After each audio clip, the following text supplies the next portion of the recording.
So I've actually talked about this horrible toxic boss several times before, but I haven't told this story yet. And so it goes like this. My youngest son, I had just had him. He wasn't even a year old yet. And this was before we knew he had asthma. And so he had gotten very, very sick. And I noticed his breathing seemed to be very labored. So I took him to the pediatrician one morning. Of course, I called out of work. And sure enough, his oxygen was very, very low. And they immediately sent us by ambulance to the Children's Hospital in downtown Nashville. So, he was in the ICU, he was on oxygen and breathing treatments, and they were monitoring him. And I was literally laying in the hospital bed because he was a small, not even a 1-year-old yet at Vanderbilt Children's Hospital in Nashville. And my boss called me and asked, how long do I think I'll be out? And I truthfully did not know at that point. I mean, we had just been in the ER for about 5-6 hours at this point. And I'm like, I'm not sure. I said, I definitely will go ahead and say I won't be there tomorrow. And then I'll keep you updated as much as I can. But I don't know. I've never had a child in the ICU before. I don't know how this stuff works.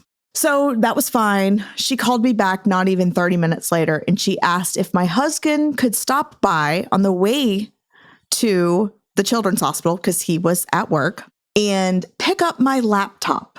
She'd meet him. If she has to stay a few minutes extra, she didn't mind. But if he could pick up my laptop so I could work.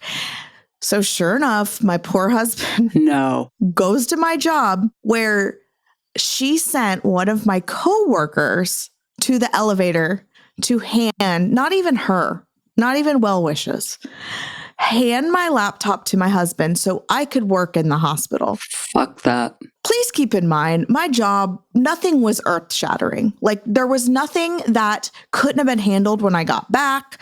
There was literally nothing that couldn't have waited. And that's when I knew that I had to make my exit plan. Oh, yeah.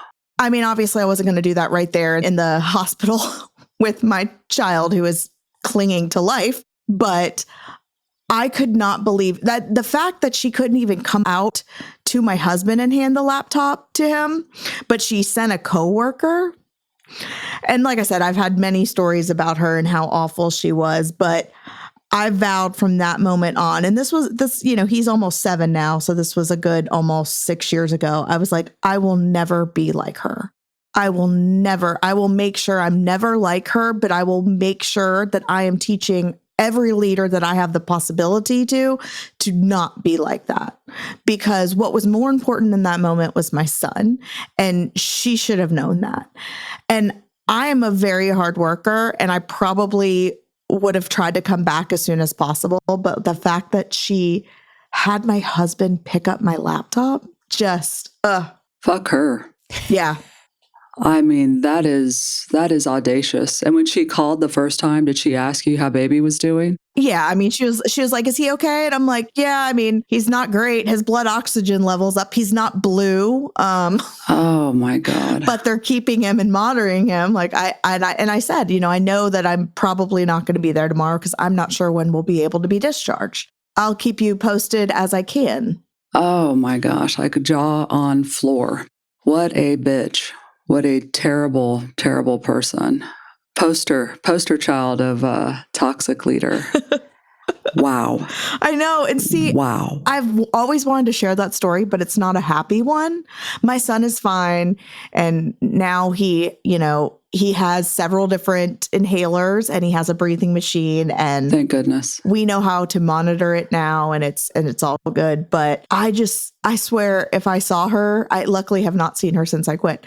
And I did quit shortly after that. I got another job within, I think 4 or 5 months.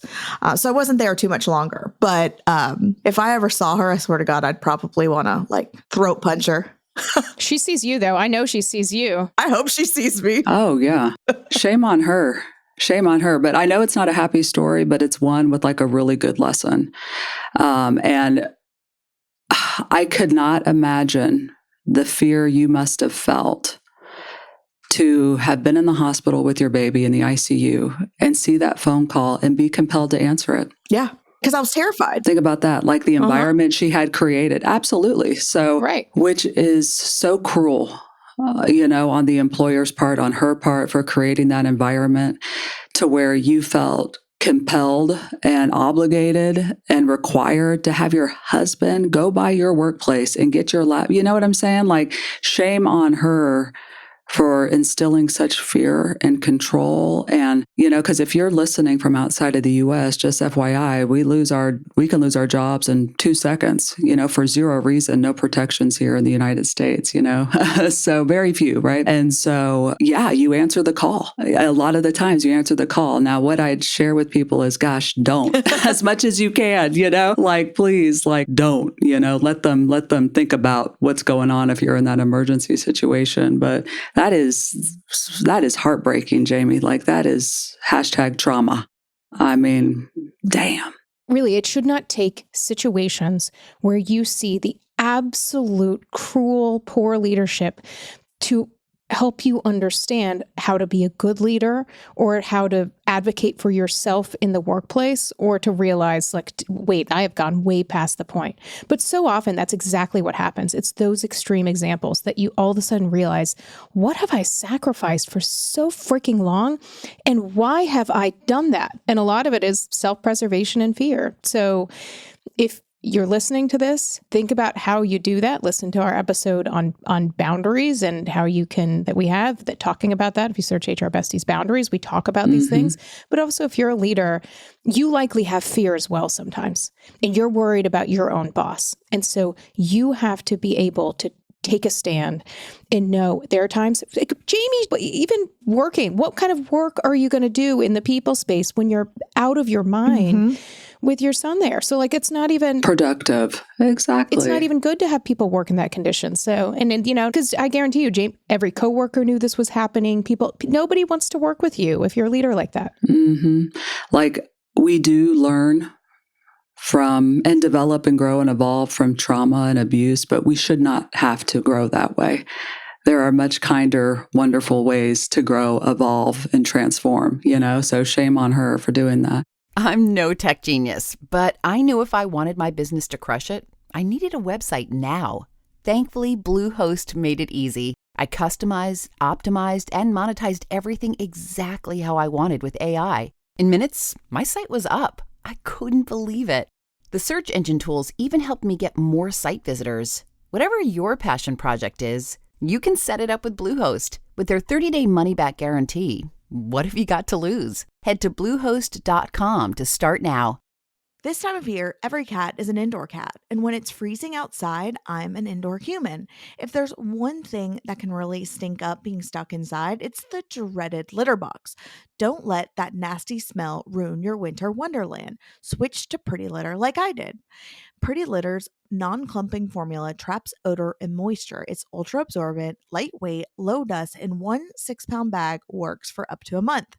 Pretty Litter gives me peace of mind. It changes colors to indicate early signs of potential illness in my cats, like urinary tract infection, kidney issues, and more. Since Pretty Litter ships free right to my door, I never have to run out and go get a giant bag and lug it all across town in my car, in my house.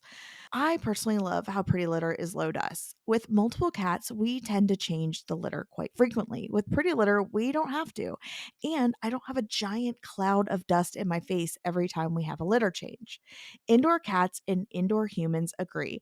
Pretty Litter helps my house smell fresh and clean. Go to prettylitter.com/besties to save 20% on your first order and get a free cat toy. That's prettylitter.com/besties to save 20% on your first order and get a free cat toy. prettylitter.com/besties. Terms and conditions apply. See site for details. Oh, gosh. Well, on that note, let's kick this meeting off, shall we?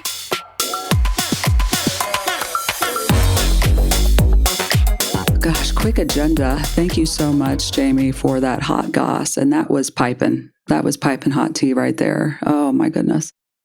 Next, we move on to Cringe Corporate Speak, and that is brought to all of us by me.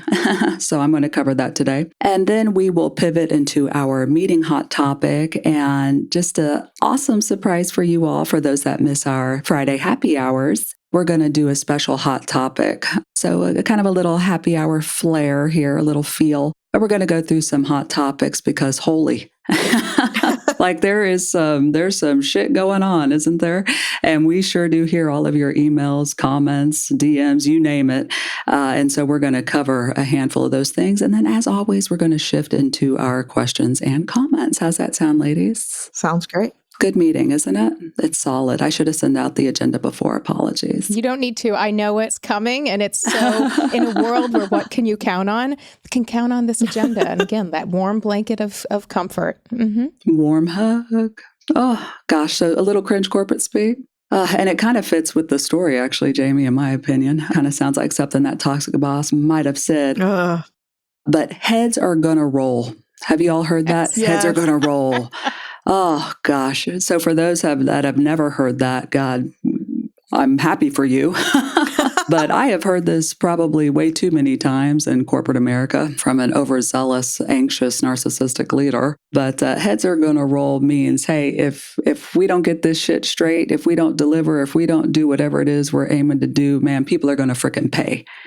Like heads are going to roll. So nothing like a little medieval imagery to motivate people in the workplace to force them to do whatever it is you are trying to get accomplished. Mm-hmm. This might be the only cringe corporate speak I have not used. Yeah, no. Same. I couldn't imagine saying it. I know, right? Heads are gonna roll. Like, I mean, what? I don't have the voice for that. I don't know. Your voice could say that, but heads are gonna roll. Yeah. There it is. Heads are gonna roll, bitches. Let's do this thing. Heads are gonna roll. Okay. It reminds me of that. Remember the animated version of Alice in Wonderland? Not the in-person one through the looking glass or whatever. That's very creepy. Did you see with the Jabberwocky? OG Disney? The in-person one, live action, is like a Jabberwocky nightmare level. Will not watch it ever. Would never make my kids watch it. But the cartoon version of Alice in Wonderland, when they have the flamingos that they're playing yes, croquet. Yeah, croquet with. Like it reminds me of that. And that's how I guess it is a good allegory to corporate, because that is how you feel sometimes, that it's some leader with some preposterous prop is like playing around with your career. So I guess it does all make sense. Oh.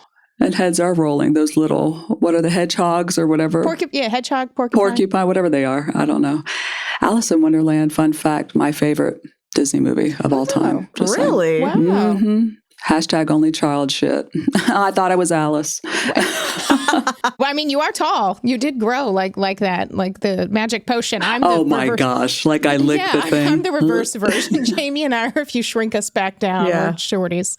I'm an Oompa Loompa.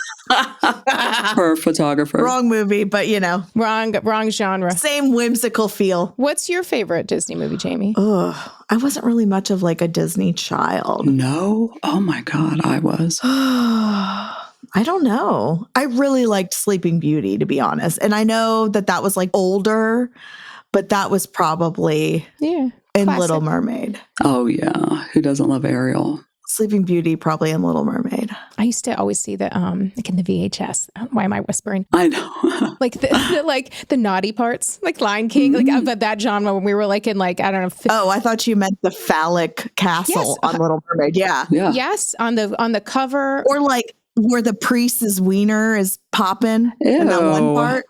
Okay. Oh my God. Oh my God. And that one part, that's what she said. Well, we need to research that. Yeah. And the one part. All right. I'm going to Google this, not on my work, not during my work computer. Don't do that. Don't do that. Yeah. Don't do that on your work computer. Ladies and gentlemen, do not YouTube that. We will find a clip. I will try to find a clip and I will post it on HR Bestie stories. We will deliver it. Do not. Yeah, we'll put it on the stories, so it's oh my God, safest for work. We'll keep you SFW. Right, a little weeder popping. See, look, we are in the happy hour mood. Look at this. Like this is how we transition. And oh man, this is happy hour mood. All right, we'll move to a hot topic. I like Frozen, for the record. I do too. Oh, that's a really good movie too. Oh, I cry with that. Let It Go. It's Holy so shit, good. The cold doesn't bother me anyway. Like fuck you all. Oh, I am Let unique. It Go. I am oh man, don't even get me started. Let them. Oh, love. It came out just a couple months before my second child was born. And so it was very convenient when I was like beat down and like, I'd love to take a nap and family members would come into town. I would have all of them go take my daughter to Frozen so I could sleep. There you go. So good memes. Yeah. My kids did a show here in Atlanta at the Children's Theater. That was their first show they were in together. It's real cute. My son had a little tuxedo. Oh, I've seen it on Broadway. It's magical. Oh, wow. Oh, I'd love to see that. I think New Age Disney is just so much better. And I'm not even talking about animation. I mean like the stories. Yeah. Because it's always very girl powered. Yes, thank God. Where the stories that we grew up with were very... Princess, us being rescued. Yeah, princess. She meets, the Prince Charming. Like I'm thinking of, Belle and the Beast. And Literally kidnapped. yeah, so... I'm just saying. He was cuter as the Beast. I agree. He was cuter Smash. as the Beast than he was as a man. Smash. Did you see the hands on that thing? Gee whiz. Damn. I'm just saying. I mean, it's because maybe they introduced some DEI into Disney, which transition into our hot topic. Thank you. She's transitioning us. Yeah. Take it away. DEI. Holy, holy, holy. Okay. Big sighs, right? Where do we even start? I'm a diversity hire, just FYI, okay? Like, I just want to say it. I will start flat out with a question I have seen by now many people on social media who think they're very clever with their comment, very clever and unique because they haven't scrolled up or down and seen this as a frequent, which says, if DEI is such a good thing, why are you offended by the term DEI hire? Heads will roll. Perhaps because that is used as an insult and suggesting anyone that does not look, sound, act, walk, talk, anything like you are assuming they got the job for something other than their qualifications. And that's what it says. Thank you. I will start with this, and I will bring in words of a friend. I won't quote it. You can go back on my social media from about a week ago where a friend made a post and allowed me to share it anonymously. But this overall thing is like, God, I made a video about DEI. And one of the things I made is, and we've gotten a lot of questions on this, and one is all of these executive orders and things coming out, aren't these just applicable to government agencies and contractors? Is anything applicable to private companies, meaning like for-profit companies? And the answer is yes. And again, there's a lot of executive orders. So like by no means am I or any of us encyclopedia on these things. But in one of the executive orders, I think it was on January 21st, and it was the one about DEI in particular. There's a section in it that says, I think it says like encouraging private companies not to do DEI, paraphrasing. But it directs these government agencies that as part of their effort to take DEI without identifying what that means, but DEI, including illegal hiring preferences, but to take that out of the private sector, that the federal government in the U.S. is directing each federal agency to identify up to 9 targets for government investigation. And the targets are like for-profit companies, like bar associations, higher education institutions, but the government agencies are all supposed to go find them to target them for an investigation and potential litigation into their DEI program. And I'd made a video. Again, I try not to bring feelings on either side of it. That can be very challenging.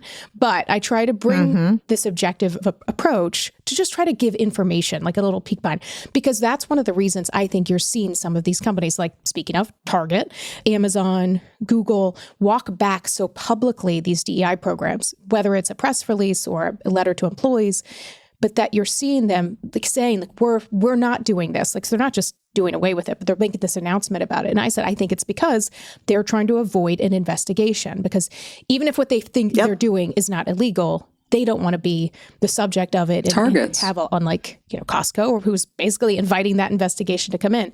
And I did have someone who at least claimed to be an in-house employment counsel on my TikTok that was like, I'm in-house employment counsel at one of these companies. And that's exactly what's happening. But I made a video about this. Again, literally just, hey, this is one of the reasons you may not know about this. It hasn't gotten as much publicity. The comments, like, DEI is illegal. DEI, like, and occasionally I'd be like, tell me what you think DEI means. And then I just stop engaging with dumbasses, with people. Because also enough people get in there and do it on their own. But overall, like, things like affirmative action and quotas have been part of like federal contractor programs. But the idea of DEI is so much broader than that. And getting back to what I mentioned, is a friend of mine who, I'll just say, a lawyer with a disability, and talked about that no matter what, there are going to be times that someone's going to look at you and they are not going to want to have you there because you're in a protected class, and they have thoughts about that. And her point was, people sometimes don't even realize they're doing it because you don't intend to. Unconscious bias. And that's why things like a lot about DEI is just having an understanding of, look at this job posting. Who is this targeted to? What does this say? As you're doing things, you're scheduling meetings at 8 a.m. or 7 a.m. every day. What if people have childcare needs? You're using this language. Other times people show up, they're all white interview panel. How would that feel? How would you feel if you show up and it's a completely all other race? You might feel differently about that in that instance. And it's because often people don't realize things until they learn or until it's personal to them. And so much about DEI, that is that still is, in my estimation, my personal belief, is not illegal, but a lot of this is getting stripped away. It's just this education of people to help people have an understanding to get those best candidates. You have to recognize the way that you might feel or assumptions you might make about them. And so that you're actually expanding that pool. And that's the aspect that I think the noise about DEI is it's so problematic, because it's like, there's just so much hate in people's comments. And so much is flat out wrong. Like, DEI is illegal. Like, okay.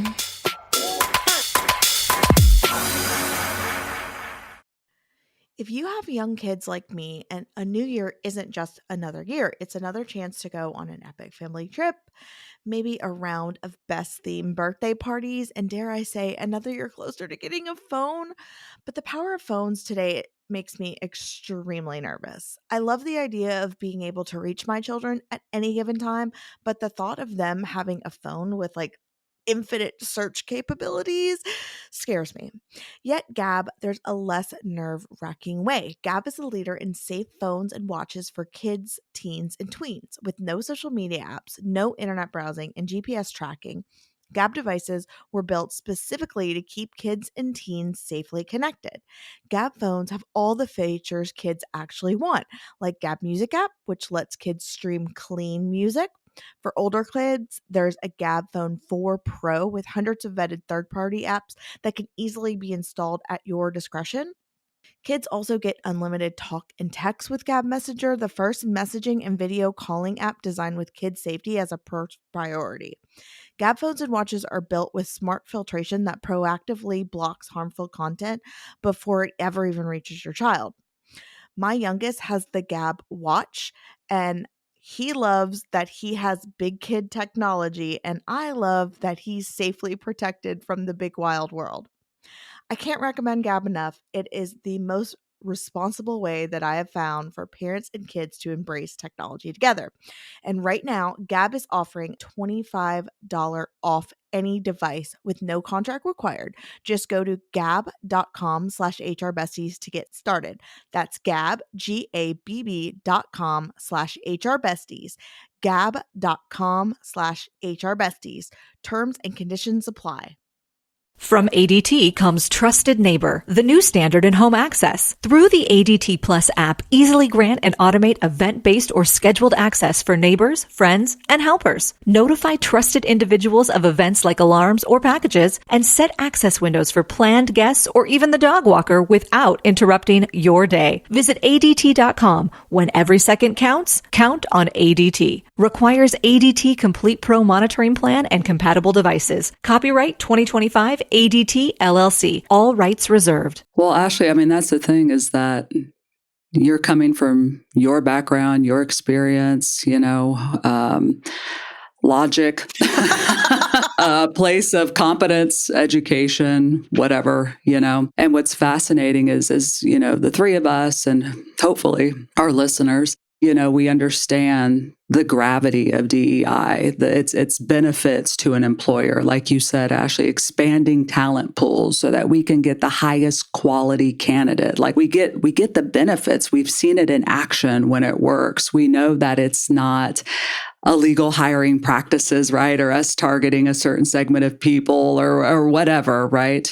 We get that. But what's fascinating is that if you take yourself outside of you, right? Like remove yourself and throw yourself as somewhere else, right? And just kind of look tabula rasa, just blank slate. What's fascinating is that some of the people that are, against DEI and are saying DEI is illegal, they don't care about that shit. No. They don't want to see anyone that does not look like them around them. Like, and it's so hard to fathom, right? Yeah. Like, they don't give a fuck about the benefits to an employer, their own business, their bottom line, their money. They want to be able to hire like. They don't want the highest quality person. They want the color 99% of the time. That's how they think of diversity. DEI to them is race. That's literally all that means to them is race. They just want to be able to hire the person that looks like them, not the most qualified. They don't give a shit about that, without any repercussions. They don't want any sort of regulations on who they hire, all this. And to me, like, that blows my mind. So, I think about this so much. It's one of those things that keeps me up at night, I just have to embrace the fact that people hate me. And that's just how it is. People hate the way I look. People hate me right now today for just being me in ways that I cannot change about me. And they don't want to work with me, even though I'm so much smarter than them. You know what I mean? Because I am I'm that diversity hire, but guess what? I was always better on paper than that guy that I was competing against, just straight facts. So, I was the high quality candidate, but also the diversity hire, you know what I mean? But isn't that fascinating? Like, when you think that way, people don't give a fuck about all of the benefits and the goodness or the reasonable or the logic or all of the things. It's just literally, like you said, it's just fueled by hate, by control, by their own, I just want this and that's it. To me, that is fascinating to me. That is really fascinating to me. And really, DEI to a lot of people literally is black and white. That's it. It's race. That's it. Just those two, even though we know there's millions of diversity, there's lots of other things besides just that. But that's what I feel is going on, when I'm reading about this debate and seeing people talk about it and all the opinions on all sorts of sides, but it's some shit. That's all I have to say. It's wild when you think like that. People just want to do what they want to do. Yeah. And it's shocking to me that people don't want, I want to surround people that are smarter than me. I want people to be smarter than me. I want them to teach me. I want to learn. Yeah. And that's not even, it's nope. I want to remain stupid. It's really hard. And when I do manager training, I always am trying to meet people where they are. And the people that often I try to get to are not the people that like my posts and this and are like-minded. It's very important to be able to shift. And again, sometimes it's just 1%, just think about different ways. I saw a comment from someone else, and it was a seemingly white male that had commented and said, what DEI has meant to me is helped me to think about with interviews, how I structure questions. I've had those trainings and I've had to think about, okay, this is the questions, this is how I think about these things. And over practice, I see it and I just see how differently I act and how better our workplace is when I incorporate that. And I appreciated that comment so much because, it doesn't take long to put, but it's just being open to consideration. I remember back, right after, it was right after George Floyd's murder and return to work, COVID, all these sorts of things. And I was speaking with a colleague, a Black colleague, and we were talking about return to work. And she was like, there's something that return to work means to me that you probably don't know about. And I was like, what is it? And she's like, ever since we started coming back to the office, I've been pulled over at least half the time that I've been driving in. And she's like, it just has. And she's like, I thought to myself, maybe it is just because COVID, we're Georgia, we were a little funky, whatever, a lot of states. And she's like, have you been pulled over at all? I was like, no. And she's like, I've been asking colleagues, have you had this happen? And she's like, another Black colleague had this experience as well. And so it's some of those considerations to understand what that is like. There are people that go into that think, well, that's not me. Not all of us are the same. And it's not a personal attack. I rarely go in. Again, there's some people like your boss in the intro story, Jamie, who should not be a leader, shouldn't manage a paper bag. A lot of people just need to have an understanding. And one of the wonderful things about work is it is one of the very few areas of life. Unlike social media, you can mute people, you can curate your whole experience. Block. At work. You oftentimes are thrown into people with such different life experiences. And if you stop for a second and think about the times of people you've learned from, both professionally and learned skills, and thinking to yourself, maybe I made assumptions about them, whether it's, people now that will say like, well, older people, they're not doing technology. Well, again, mama manager method who listens to this podcast, she can school anybody in any aspect of technology, but it's just thinking about people that have broken those stereotypes. And sometimes it's just learning and a shift in perspective. And so that's one of the things I really, really struggle with this whole aspect of like, now there's email addresses to report like potential DEI, if there's anything about DEI. And so there's this fear of not wanting to have topics. Black History Month, like stripping these things away, stripping holidays away. And people that will say these things should be illegal, like there is an understanding of why these things exist, and that for so long, there are people that have suffered things. There are people that have had amazing inventions that didn't get the kudos that they should have because other people wanted that. And so just that understanding awareness, it doesn't have to be an attack on you. Some people, you may not change anything, but it's just understanding and appreciating. We all have so much more in common. And DEI helps in that in so many ways.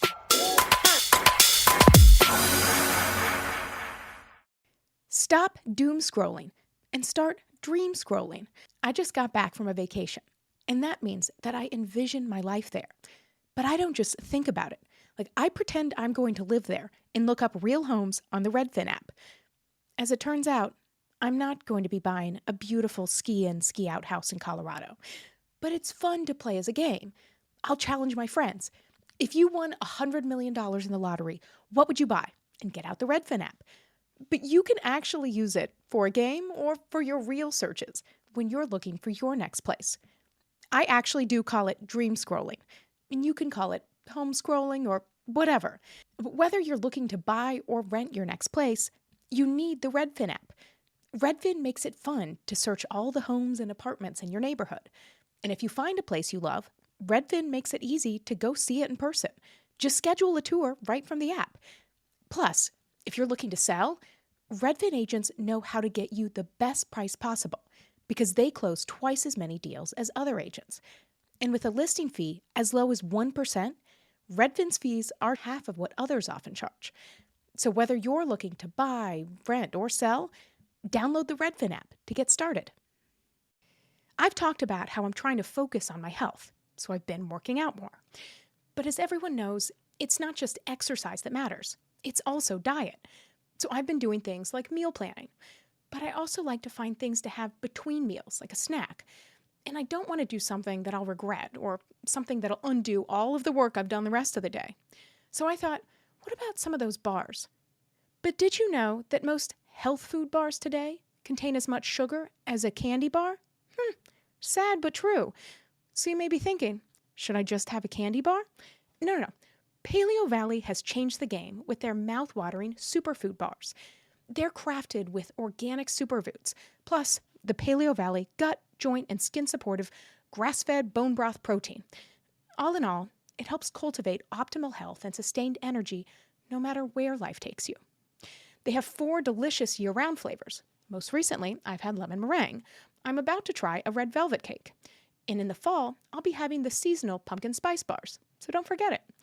If you want to try them and have savings, head to paleovalley.com/HRBesties for 15% off your order. That's PALEO Valley.com/HRBesties for 15% off. It's been a real struggle for me, like from social media posting to looking at social media to real life. A real struggle. How are you all coping right now? Not well. Oh, man. I'm spiraling.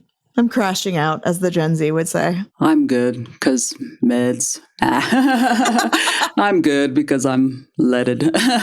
But no, I block a lot of that shit out, that noise out. I can't do the news, so I've probably become more incompetent and less in the know, to be honest, on some hot topics, because now I'm only reading long articles and not getting news from social and stuff like that. But I'm healthier mentally, and that piece means a lot more to me, I'm going to be honest with you, than being in the know about everything, because it just eats me alive.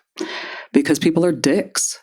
People are selfish dicks, and that blows me away. It's so disappointing to me. So I've created my own little bubble in a way to stay mentally sound. But you got to do what you got to do, I mean, damn, I hope everyone else is taking care of their mental health with all the noise and things going on. Holy.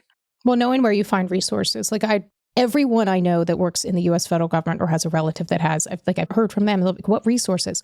And this is not an area that I'm certainly an expert in. And the silver lining to this cloud is there's so many people going through things, whether this is probationary employees who have their employment stripped away. People is this legal? Is this not? Again, I can't tell you, but what I can tell you is there are lawyers that are looking into that are looking closely into this. And in these resources, and what's going to happen. And so there are plenty of articles and things like that. And we'll post them again when we post this, just things to look at. But the one thing that's struck me a lot that I find really unnecessary is whether you're in the private sector or public sector is the language that's used, whether it's describing federal workers as low productivity, literally in an executive order. And this happened. You can, look at this if you're not aware, or Meta saying these layoffs were for low performers in their layoffs, and people making posts about that and saying, no, I was not. And this is my story. And so to the extent that you feel comfortable reclaiming whatever you can, again, people have to make these choices. Self-preservation is real. But I've appreciated reading some of those stories that give the full picture behind it. And so knowing a couple of things. One, whatever's happening to you, finding control where you can, surrounding yourself with people that love you, thinking about what you need to, and looking, there are a lot of resources out there, unfortunately, because these are affecting so many people, but literal basic kindness matters. Whether you are a board making layoffs by spreadsheet or you are a government agency, the words that you use, and if someone is using those words and that does not define you, whatever, as Mel Robbins would say, let them. That's a new, number one book. Exactly. And it's a lot easier to say than when it's not affecting your livelihood. But all of us, I know we hear about it a lot. And so just knowing you are not alone. Mm-hmm. Oh, to that point, questions and comments? Any questions? Any comments? We always like to save some time for those. I have one for y'all. How hard did you cringe when Mark Zuckerberg talked about how it needs more, was it male energy, male energy in the workplace? Oh God, I know. Alpha. That's all that's ever been in my workplaces, just for the record. I mean, wow. Maybe you're just a weak bitch. Yeah. I mean, what? That's all I've ever had. So more, really? What he means is 100%. I know. I was like... That was cringe, though. To be that ugly and say something like that. You can't be ugly and dumb as hell. I know you're rich, but it doesn't forgive everything. Just say you and your wife are getting a divorce. Jeez. Oh, wait, are they? No, I was just giving that vibe. You know what I mean? Say, that's the type of, wait a second, that'll flip back the hot topic. Hold on, please. Just say you have a fragile ego and you're going through some shit and feel less like a man right now. Just go to therapy. Men will do everything but go to therapy. Holy shit. I mean, I feel like at times, probably part of my success has been being a tomboy. And when I was growing up and playing golf, I play golf, I do those things, and that has helped me. And I watch sports. I've played golf. I think about how many times, I have definitely brought a, I don't know, traditionally male, whatever energy. Anyway, I saw that and was like, yeah, you bring big dick energy for sure. Mm-hmm. I think Leigh does too. I feel like I do too. Slang that big dick energy. Yeah, I've got BDE. I've got something called PPE, perfect pussy energy. That's what I call it. It's the female equivalent. That's what I say. I got PPE. But to Ashley's point, I think that sadly, superficially, that's been part of my professional success, is that I'm 6 fucking foot and look down on these guys and it's intimidating. And that's that alpha male energy, even though I just feel like I'm uniquely me and I love being a woman and all this shit, but that's what they feel or see. And that helps respect-wise. I'm doing air quotes because it's so faux that I've had that executive presence because my voice is so low, I mean, it's just so dumb, right? But there's man, fuck Mark. That's just ridiculous. Leigh walks in and say, heads will roll. Hey. Okay. Heads are going to roll. We posted a couple of weeks back a snippet of our episode, Ashley, where you're explaining where we hate the phrase HR is not your friend. And the comments on it on Instagram were pretty gross. I mean, we had some good ones, but it's funny how many comments were from men. That, the women were all like of supportive, but the men comments. So I, under humorous resources, responded to almost every single one. And one of them was like, of course, a man who's never worked one day in HR would say this. And then that man commented, that's a sexist comment. Oh, man, the irony. I was like, damn. Oh, honey. Baby's first Christmas. Honey. Gee whiz. Yeah, I know. Cringe. But I'm just like, I don't, it's just shocking sometimes. And sometimes it sucks to be a face on the internet because of the terrible comments. And I'm not just talking about like of our appearance, but that sucks very badly too. But even just having men reach out to us and mansplain what we said in our video is utterly shocking. So FYI, if you're a man and you're listening to this, you do not have to email us or LinkedIn message us something that we already explained in our video. Thank you so much. Like we said, mic drop. Oh, is that your comment, Jamie? I'd like to piggyback off that comment. Yeah, that's my comment. We got some funky ones. We had the person who described themselves on LinkedIn as a empathetic HR leader and HR superhero on LinkedIn, who I found after she commented on Leigh's thing and had her same picture at the time on Instagram and LinkedIn. And I was like, oh, Leigh, this person who made a very rude comment. Called me a man. Mm-hmm. Are you a man? LOL or something like that, whatever it was. And then I looked, I was like, Leigh, again, honey badger, we have each other's backs immediately. She sent that and she's like, look at this bitch. And so I was like, let me look. I was like, Leigh, you will die. This person works in HR. Oh my God. And describes themselves in these terms. Mouth agape. As an empathetic HR leader. HR superhero. HR superhero. Yes. She just forgot the HR diva part. Yeah. She's mostly a diva. But I do want to give a quick shout out to some of the men that do support Joseph Greener, who's of HR Bestie. Oh, yes. I read his out, who is lovely. And I got together with him and Alex Seiler and Tracy Spanenberg. If you're like, I may have seen those names on LinkedIn. Anyway, I had a very nice in-person thing. So shout out. Joe in particular has been a Besties fan for a long time, and he will sometimes send like really positive notes. And so it's nice to see. Yes. Not all men. Oh, we have tons. Yes. Not all men. Never. Not all men, but always a man, just for the record. And that was my comment. We all feel it. Like, we have so many supportive males out there. We love all of our besties, regardless of what you look like. Hashtag DEIB. Okay, I like that B on there personally. So we appreciate all of you all. But my other comment was that the comments on the internets have gotten a little crazier, haven't they? Like, if you go through the comment, just a little meaner, which means I think that everyone is feeling it, like we were sharing earlier. People are reacting to things and having some hard times here. That seasonal depression here in the U.S. is hitting hard. So we'll get through it. Like, sunny days ahead. Like, we'll not to be toxic positive, but we'll figure it out, everybody. And to that note, cheers on our little happy hour-esque episode here. Clink, clink, clink. Love you, besties.